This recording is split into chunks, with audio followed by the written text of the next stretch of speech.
बघा आता इथं क्वेश्चन नंबर 5मध्ये जो सेकंड दिलेला आहे, बी मधलं second, evaluate integration π/6 to π/3 square root of cos x upon square root of cos x plus square root of sine x d x. ठीक आहे.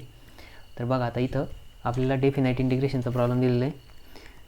सोल्युशन इथलं let's I is equals to integration π/6 to π/3. ठीक आहे. इथं काय दिलेलं आहे, square root of cos x upon square root of cos x plus square root of sine x. ठीक आहे. आणि इथं काय परत डी एक्स. मग बघा आता इथं काय करायचं, आपल्याला प्रॉपर्टी यूज करायची. मग इथलं याचं बाय युजिंग प्रॉपर्टी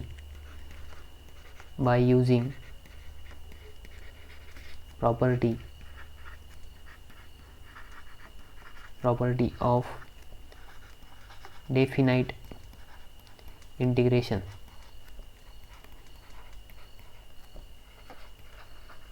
मग डेफिनाईट इंटिग्रेशनची प्रॉपर्टी यूज करायची. कोणती प्रॉपर्टी यूज करायची, तर प्रॉपर्टी बघा, limit a to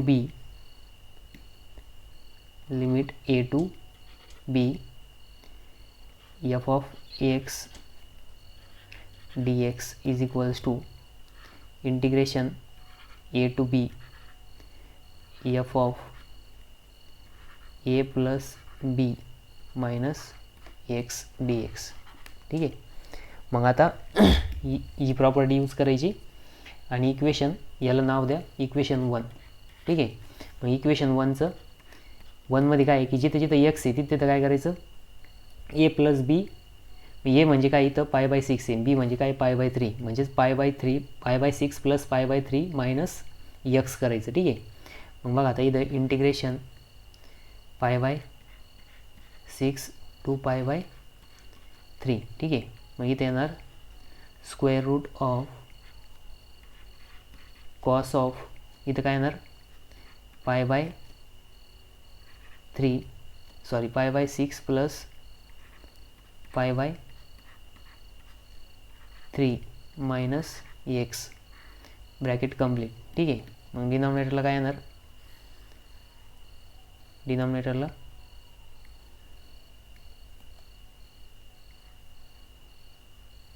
π/6 square root of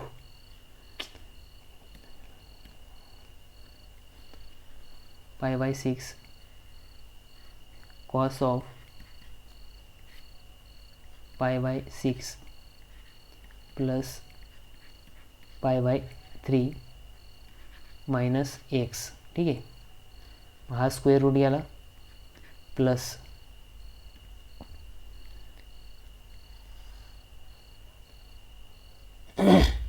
पुन्हा square root of sine of, ब्रॅकेटमध्ये काय येणार π/6 प्लस π/3 मायनस एक्स. ठीक आहे.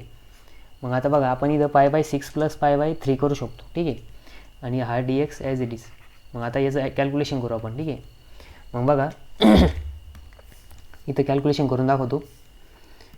π/6, ठीक आहे, π/6 प्लस π/3 इज इक्वल्स टू काय येणार, बघा इथं काय आहे, आपण दोघांचा डिनॉमिनेटर सेम करायचं असेल तर इथं 2 ने मल्टिप्लाय करायला, म्हणजे इथे येणार आहे पाय प्लस 2π अपॉन 2 ने जर मल्टिप्लाय केलं इथं पण 6 होईल, इथं पण 6 होईल, म्हणजे 6 येणार. ठीक आहे. म्हणजे इथं 3π अपॉन 6 इज इक्वल्स टू काय येतं, π/2 येतं. ठीक आहे. म्हणजे आपण काय करू शकतो, तिथं रिप्लेस करणार I is equals to integration π/6 to π/3 is equals to square root of cos of π/2 minus x. ठीक आहे. अपॉन इथं पुन्हा येणार cos of π/2 minus x plus sine of pi by 2 minus x. ठीक आहे, म्हणजे जिथं जिथं पाय बाय 6 प्लस पाय बाय 3 होतं किंवा पाय बाय 3 प्लस पाय बाय 6 होतं तिथं आपण काय केलं, पाय बाय 2 लिहिलं. ठीक आहे, पाय by 2 minus x d x केलं. मग आता इथं काय येणार बघा. तर आपल्याकडं ट्रिग्नॉमेट्रीमध्ये आपण बघितलं होतं cos pi by 2 minus x काय राहतं, साइन एक्स राहतं. ठीक आहे, आणि साइन पाय बाय 2 मायनस एक्स काय राहतं, कॉस एक्स राहतं. ठीक आहे, मग आता हे रिप्लेस होणार पुन्हा, म्हणजेच आय इक्वल्स टू काय येणार, I equals to integration pi by 6 to pi by 3. ठीक आहे, मग इथे येणार square root of sine x. मग बघा कॉस एक्सच्या जागेवरती काय येणार, साइन एक्स येणार अपॉन इथं काय येणार square root of cos x. बघा स्क्वेअर रूट ऑफ कॉस एक्सचं काय होणार, साइन एक्स होणार, sine x plus square root of sine एक्सचं काय होणार, कॉस एक्स इथं डी एक्स. ठीक आहे, मग याला इक्वेशन नंबर 2 नाव द्यायचं. काय द्यायचं, इक्वेशन नंबर 2. मग आता इथे येईल ॲडिंग इक्वेशन 1 and 2. इथं काय येणार, ॲडिंग इक्वेशन 1 and 2. मग इक्वेशन 1 आणि 2ची काय करायची, बेरीज करायची. मग इक्वेशन 1 काय होतं बघा, आय इज इक्वल्स टू, बघा इकडच्या साईडला काय होणार, I plus I equals to integration pi by 6 to pi by 3. ठीक आहे, मग इथं काय येणार square root of cos x upon square root of cos x plus square root of sine x d x plus इथं काय येणार integration pi by 6 पाय बाय 3. मग स्क्वेअर रूट ऑफ इथं काय आलं सेकंडमध्ये sine x upon square root of sine x plus cos x. ठीक आहे, मग square root of sine x upon square root of cos x plus square root of sine x इथं काय येणार डी एक्स. ठीक आहे, मग बघा आता या दोघांची बेरीज करायची आपल्याला. इथं दोघांचं लिमिट सेम आहे. मग राईट हँड साईडला काय होणार, लेफ्ट हँड साईडला आय प्लस आय 2i होणार. ठीक आहे, मग इंटिग्रेशन पाय बाय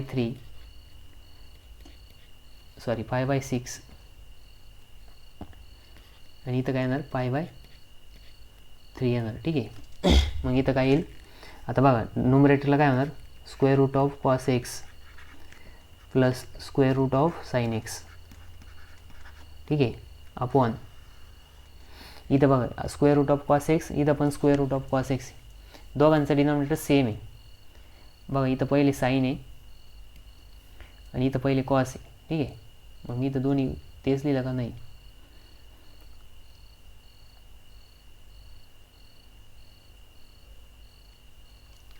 एक मिनटं इथं थोडंसं हे इकडच्या साईडला आहे आणि इकडच्या साईडला आहे. ठीक आहे,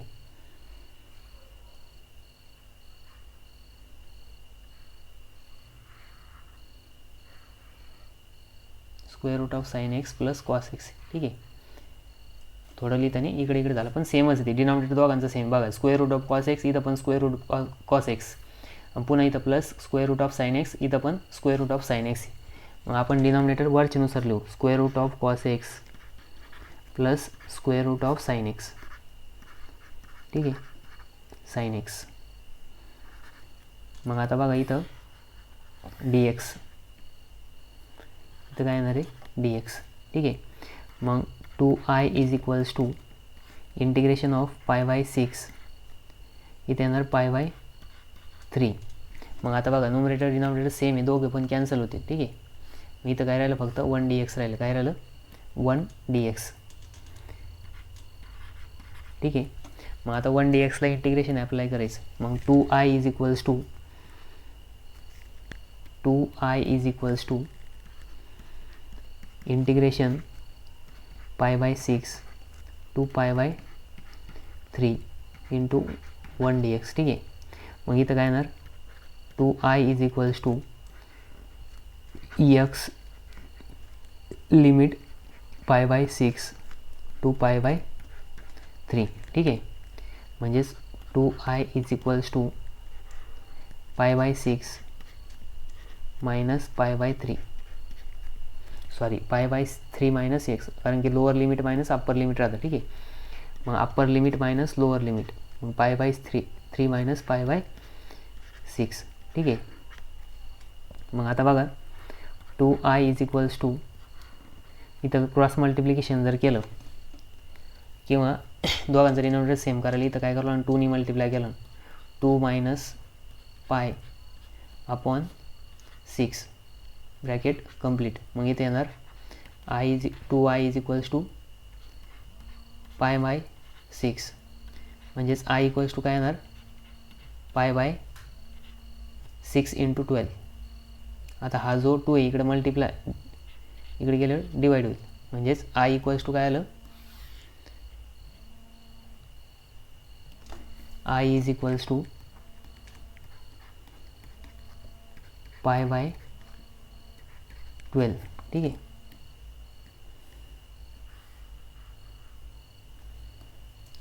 मग हे काय आलं आपलं फायनल आन्सर आलं बघा.